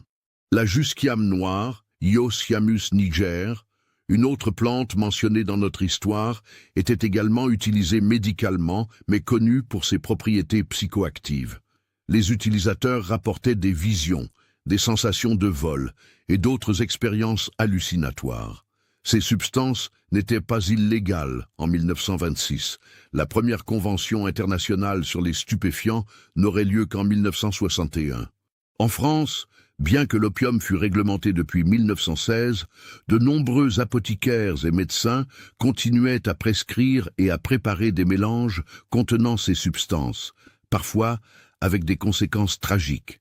L'addiction à ces substances était un problème réel et croissant dans les années 1920. De nombreuses personnes, cherchant à échapper au traumatisme de la guerre ou simplement à la dureté de la vie quotidienne, se tournèrent vers ces drogues. La dépendance qui en résultait était souvent fatale, les utilisateurs augmentant progressivement les doses jusqu'à l'overdose. Bien que notre histoire se concentre sur un cas fictif en 1876, les procès en sorcellerie étaient bien réels et ont causé la mort de dizaines de milliers de personnes, principalement des femmes, à travers l'Europe entre les 15e et 18e siècles. En France, les dernières exécutions officielles pour sorcellerie ont eu lieu au début du XVIIIe siècle. Le dernier bûcher connu fut celui d'une femme nommée Catherine Deschaillez, brûlée à Paris en 1680. Cependant, des cas de violence populaire contre des personnes accusées de sorcellerie ont continué sporadiquement jusqu'au XIXe siècle. Ce qui est particulièrement intéressant dans le contexte de notre histoire, c'est que beaucoup de ces sorcières étaient en réalité des guérisseuses, des sages-femmes ou des herboristes, des femmes qui possédaient des connaissances médicales et botaniques qui défiaient l'autorité masculine établie de l'Église et de la médecine officielle. Elles étaient perçues comme dangereuses, non pas à cause de pouvoirs surnaturels, mais parce qu'elles représentaient une forme de pouvoir féminin indépendant qui menaçait l'ordre patriarcal. Les accusations de sorcellerie étaient souvent un moyen commode de se débarrasser de femmes trop indépendantes, trop savantes, ou simplement trop gênantes. La basilique Saint-Nazaire et Saint-Cels de Carcassonne existe réellement et est un chef-d'œuvre de l'architecture gothique et romane. Sa construction a commencé au XIe siècle et elle a été considérablement agrandie au XIIIe et XIVe siècle. Ces magnifiques vitraux médiévaux qui filtrent la lumière en motifs colorés sont parmi les plus beaux du sud de la France. L'atmosphère à l'intérieur est effectivement sombre et majestueuse, avec des voûtes en pierre qui s'élèvent vers le ciel dans une prière architecturale. La basilique a été le témoin de nombreux événements historiques importants. Elle a survécu à la croisade des Albigeois au XIIIe siècle, aux guerres de religion du XVIe siècle et à la Révolution française. Ces murs ont vu des générations de Carcassonnais naître, se marier et mourir. En 1926, elle aurait effectivement été un lieu central de la vie religieuse et sociale de la ville, comme décrit dans notre histoire. Les photographies de l'époque montrent l'intérieur austère et imposant qui aurait créé le décor parfait pour les événements que nous avons imaginés. Un des thèmes centraux de notre histoire est la manière dont la peur peut se propager à travers une communauté comme une contagion, transformant des individus rationnels en une foule hystérique capable de violences terribles. Ce phénomène est bien documenté dans l'histoire et la psychologie sociale. Les paniques morales, des périodes d'anxiété collective intense concernant une menace perçue pour l'ordre social, se sont produites à travers l'histoire et continuent à se produire aujourd'hui. Les procès de sorcellerie de Salem en 1692, la peur rouge aux États-Unis dans les années 1950 et de nombreux autres exemples montrent comment une communauté peut rapidement basculer dans la paranoïa et la violence quand certaines conditions sont réunies. 1. Une menace perçue. Quelque chose qui semble menacer l'ordre établi ou les valeurs de la communauté. 2. Des autorités qui amplifient la peur. Des leaders religieux, politiques ou médiatiques qui légitiment et encouragent l'anxiété. 3. Des boucs émissaires identifiés. Des individus ou des groupes désignés comme responsables du problème. 4. Une isolation sociale. Une communauté fermée où les rumeurs circulent rapidement et où la dissidence est difficile. Dans notre histoire, tous ces éléments étaient présents à Carcassonne en mars 1926, créant les conditions parfaites pour l'hystérie collective que nous avons décrite. Pour vraiment comprendre le personnage d'Élise et sa lutte, il faut comprendre la position des femmes dans la France de 1926. Les femmes françaises n'obtiendraient le droit de vote qu'en 1944. La France était en fait l'un des derniers pays d'Europe occidentale à accorder ce droit fondamental. En 1926, les femmes mariées ne pouvaient pas ouvrir un compte bancaire ou travailler sans la permission de leur mari. Elles étaient considérées légalement comme des mineures toute leur vie, passant de l'autorité de leur père à celle de leur mari. Pour une femme non mariée comme Élise, les options étaient extrêmement limitées. Les seuls emplois respectables étaient l'enseignement, les soins infirmiers ou le travail domestique. Une femme célibataire de plus de 25 ans était considérée avec suspicion et pitié. Les filles de pasteurs et de prêtres portaient un fardeau particulier. Elles étaient censées être des modèles de piété et de vertu pour toute la communauté. Leur comportement reflétait directement sur l'honneur de leur père et, par extension, sur l'Église elle-même. La pression pour maintenir une façade de perfection était écrasante. Dans ce contexte, le choix d'Élise de quitter Carcassonne pour Paris, de couper ses cheveux, de poursuivre une éducation universitaire et de devenir écrivaine était révolutionnaire. C'était un acte de rébellion contre tout ce que la société attendait d'elle. Le Paris où Élise s'installe en 1926 était en pleine effervescence culturelle. Les années folles était une période de créativité explosive, de libération sociale et d'expérimentation artistique. C'était l'époque de Joséphine Baker, dansant au théâtre des Champs-Élysées, d'Ernest Hemingway, écrivant dans les cafés de Montparnasse, de Pablo Picasso révolutionnant l'art moderne, de Coco Chanel transformant la mode féminine. Pour une jeune femme comme Élise, venant d'une ville provinciale conservatrice, Paris aurait été une révélation. Dans les quartiers bohèmes, comme Montmartre et Saint-Germain-des-Prés, elle aurait pu rencontrer des artistes, des intellectuels, des féministes, des révolutionnaires, des gens qui remettaient en question toutes les certitudes qu'on lui avait enseignées. La Sorbonne, où Élise suit des cours du soir dans notre histoire, était à l'avant-garde de la pensée intellectuelle. C'était l'époque de l'existentialisme naissant, de la psychanalyse freudienne qui commençait à influencer la culture française, du marxisme et d'autres philosophies radicales. Les librairies spécialisées en livres anciens, comme celle où Élise trouve un emploi, étaient des lieux de rencontre importants pour les intellectuels. Shakespeare & Company, la célèbre librairie anglaise de Sylvia Beach, était un centre névralgique de la vie littéraire parisienne de cette époque. L'idée que Carcassonne réhabilite Catherine Valmont en 1976, 100 ans après son exécution fictive, reflète un processus historique réel qui s'est produit dans de nombreuses villes européennes. Au cours du XXe siècle, de nombreuses communautés ont commencé à réexaminer les procès en sorcellerie de leur passé et à reconnaître officiellement l'injustice qui avait été commise. Ce processus est souvent long et controversé, car il oblige les communautés à confronter les aspects les plus sombres de leur histoire. En Allemagne, dans la ville de Würzburg, où environ 900 personnes ont été brûlées comme sorcières entre 1626 et 1631, un monument commémoratif n'a été érigé qu'en 2002. En Écosse, une campagne est actuellement en cours pour obtenir des pardons posthumes pour les personnes exécutées pour sorcellerie. Ces processus de réhabilitation ne sont pas seulement symboliques. Ils représentent une reconnaissance collective que l'injustice a été commise, une volonté d'apprendre du passé et un engagement à ne pas répéter les mêmes erreurs. Un thème important dans notre histoire est la manière dont le trauma et la culpabilité peuvent se transmettre de génération en génération, affectant les descendants de ceux qui ont vécu les événements originaux. Ce concept, connu en psychologie comme trauma transgénérationnel, est bien documenté. Les recherches ont montré que les descendants de victimes de génocide, d'esclavage ou d'autres traumatismes massifs peuvent porter les effets psychologiques de ces événements, même s'ils ne les ont pas vécus directement. Mais ce qui est moins souvent discuté, c'est le trauma vécu par les descendants des perpétrateurs. Dans notre histoire, Marguerite Lefort est rongée par la culpabilité de ce que ses ancêtres ont fait à Catherine Valmont, ou plutôt, de ce qu'ils n'ont pas fait pour la sauver.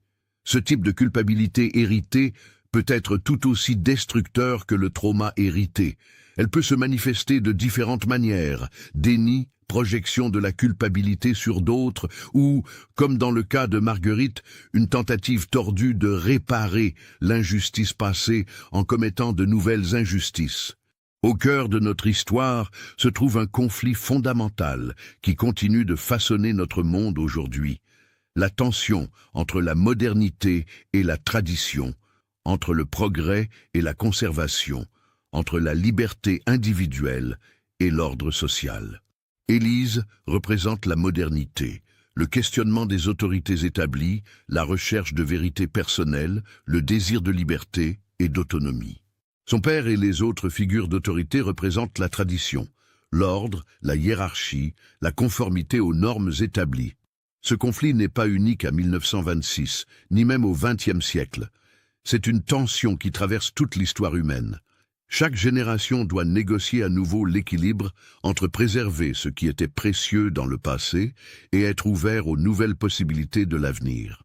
Ce qui rend ce conflit particulièrement aigu dans les périodes de changement rapides, comme les années 1920 ou notre propre époque, c'est que les anciennes certitudes s'effondrent avant que de nouvelles structures stables aient pu être établies. Cela crée une anxiété collective qui peut facilement se transformer en violence contre ceux qui sont perçus comme menaçant l'ordre établi. Finalement, notre histoire elle-même est une méditation sur le pouvoir des histoires, comment elles façonnent notre compréhension du monde, comment elles peuvent être utilisées pour opprimer ou pour libérer, et comment elles survivent et évoluent à travers les générations. Catherine Valmont a été réduite au silence par ses bourreaux, mais son histoire a survécu à travers le journal intime qu'elle a laissé à sa fille. Cette histoire a inspiré le docteur Arnaud à chercher la justice, a aidé Élise à comprendre sa propre situation et finalement a conduit à une réhabilitation publique un siècle plus tard. De la même manière, l'histoire d'Élise, capturée initialement dans cette photographie fatidique de mars 1926, s'est transformée au fil du temps. D'abord un scandale, puis une tragédie, puis finalement un symbole d'émancipation et de résistance. Les histoires ont ce pouvoir étrange de transcender le temps et les circonstances spécifiques de leur création pour parler à de nouvelles générations de manière que leurs auteurs originaux n'auraient jamais pu imaginer. Elles deviennent des lentilles à travers lesquelles nous pouvons examiner nos propres vies, nos propres sociétés, nos propres luttes. C'est pourquoi il est crucial de raconter ces histoires, même les sombres, même les troublantes. Car c'est seulement en confrontant honnêtement les aspects les plus sombres de notre nature humaine que nous pouvons espérer les transcender. L'histoire que nous avons racontée ici, bien que fictive dans ses détails spécifiques, touche à des vérités profondes sur la condition humaine qui restent pertinentes aujourd'hui. Sur la peur. Nous voyons comment la peur non contrôlée peut transformer une communauté en foule meurtrière. Dans notre propre époque d'anxiété climatique, de pandémie et d'instabilité économique, cette leçon est plus pertinente que jamais. Sur le jugement. Nous voyons comment le jugement moral rapide, sans chercher à comprendre, peut détruire des vies innocentes. Dans notre culture actuelle de médias sociaux et de cancel culture, où les condamnations publiques peuvent se propager en quelques heures, cette mise en garde résonne particulièrement fort. Une brune sur la dépendance. Nous voyons comment des personnes désespérées se tournent vers des échappatoires dangereuses et comment la stigmatisation de la dépendance rend encore plus difficile pour elles de chercher de l'aide. Avec la crise actuelle des opioïdes et d'autres addictions, ce thème est tragiquement d'actualité. Sur la justice. Nous voyons comment la quête de justice peut se transformer en vengeance et comment la vengeance ne fait que perpétuer les cycles de violence et de souffrance. C'est une leçon que de nombreuses sociétés luttent encore pour apprendre. Sur la liberté. Nous voyons comment la véritable liberté nécessite du courage, le courage de défier l'autorité injuste, de questionner les certitudes établies, de vivre authentiquement même quand cela exige un prix terrible. Sur la rédemption. Et finalement, nous voyons que la rédemption est possible, que les cycles de violence et de trauma peuvent être brisés, que la vérité, bien que douloureuse, peut guérir, et que même des situations qui semblent désespérées peuvent conduire à la transformation et à la croissance. L'histoire d'Élise Rousseau et de Carcassonne, en mars 1926, n'est pas seulement une histoire du passé. C'est une histoire sur nous, sur notre temps, sur les choix que nous faisons individuellement et collectivement. Et c'est une histoire qui, comme toutes les grandes histoires, ne se termine jamais vraiment. Elle continue de vivre, de se transformer et de parler à chaque nouvelle génération qui la découvre. Car les larmes du diable, sous quelque forme qu'elles prennent, seront toujours avec nous. Mais nous avons aussi en nous la capacité de résister, de chercher la vérité, de choisir la compassion sur le jugement et la lumière sur l'obscurité. C'est le véritable message de cette histoire. Et c'est un message que nous devons continuer à nous rappeler encore et encore, pour que nous n'oublions jamais.